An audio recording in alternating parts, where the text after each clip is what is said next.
नमस्कार मित्रों, हिंदी साहित्यशाला के यूट्यूब चैनल पर एक बार फिर से स्वागत है। आज की प्रश्नोत्तरी रिपोर्टाज पर हुई, तो रिपोर्टाज की प्रश्नोत्तरी आज पर प्रश्नों को हल करेंगे। तो आइए शुरू करते हैं। आज का पहला प्रश्न क्या है? तो आज का पहला प्रश्न है, रिपोर्टाज किस भाषा का शब्द है, बताना है।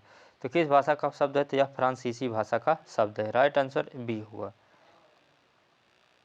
71 नंबर प्रश्न है, हिंदी में रिपोर्टाज लेखन की परंपरा किसने शुरू की थी? तो यह शिवदान सिंह चौहान ने शुरू की थी। राइट आंसर ए हुआ। 72 नंबर प्रश्न, हिंदी का पहला लक्ष्मीपुरा है। राइट आंसर डी होगा। अगला प्रश्न है 73 नंबर का, कि बंगाल के अकाल पर किसने मार्मिक और सशक्त रिपोर्टाज लिखा था? तो यह किसने लिखा था? तो यह रांगे राघव ने लिखा था। राइट आंसर सी होगा। प्रश्न नंबर 74 है, पहाड़ों में प्रेममय संगीत किसकी रचना है? तो यह रचना उपेंद्र नाथ आशु की है। राइट आंसर ए होगा।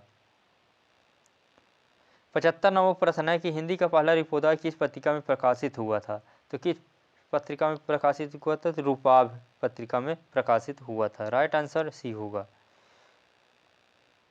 प्रश्न नंबर 76 है, रांगे राघव द्वारा लिखे गए रिपोर्टाज इनमें से किस पुस्तक में संकलित हुए हैं? तो 76 नंबर का राइट आंसर होगा डी, यानी तूफानों के बीच में। राइट आंसर डी होगा। प्रश्न नंबर 77 है, इनमें से कौन सा रिपोर्टाज लिखन नहीं थे? तो रिपोर्टाज के लेखक कौन है, बताना है। तो 77 नंबर का राइट आंसर नगेन ने रिपोर्टाज नहीं लिखा था। 78 नंबर प्रश्न है, प्लाट का मोर्चा रिपोर्टाज किसने लिखा था? तो प्लाट का मोर्चा रिपोर्टाज किसने लिखा था, बताना है। तो 78 नंबर का राइट आंसर होगा Shamsher Bahadur Singh. Right answer D होगा। 69 नंबर का प्रश्न है, 79 नंबर का प्रश्न है, इनमें से धर्मवीर भारती की रचना कौन सी है? धर्मवीर भारती की रचना कौन सी है, बताना है। तो इनकी रचना युद्ध यात्रा। राइट आंसर सी ए होगा। 80 नंबर का प्रश्न है, बंगाल के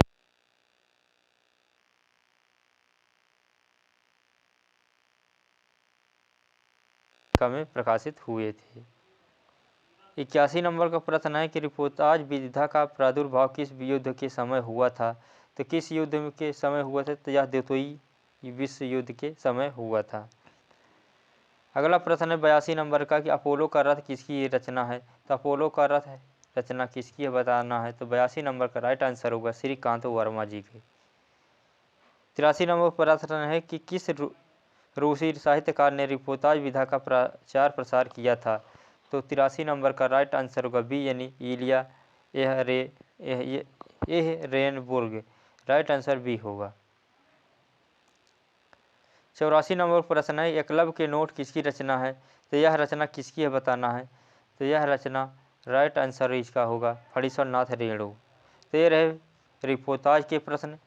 रिपोर्टाज के प्रश्नों के यहीं पर समाप्त होते हैं। कल फिर मिलेंगे अगले टॉपिक के साथ। तब तक नमस्कार, जय हिंद।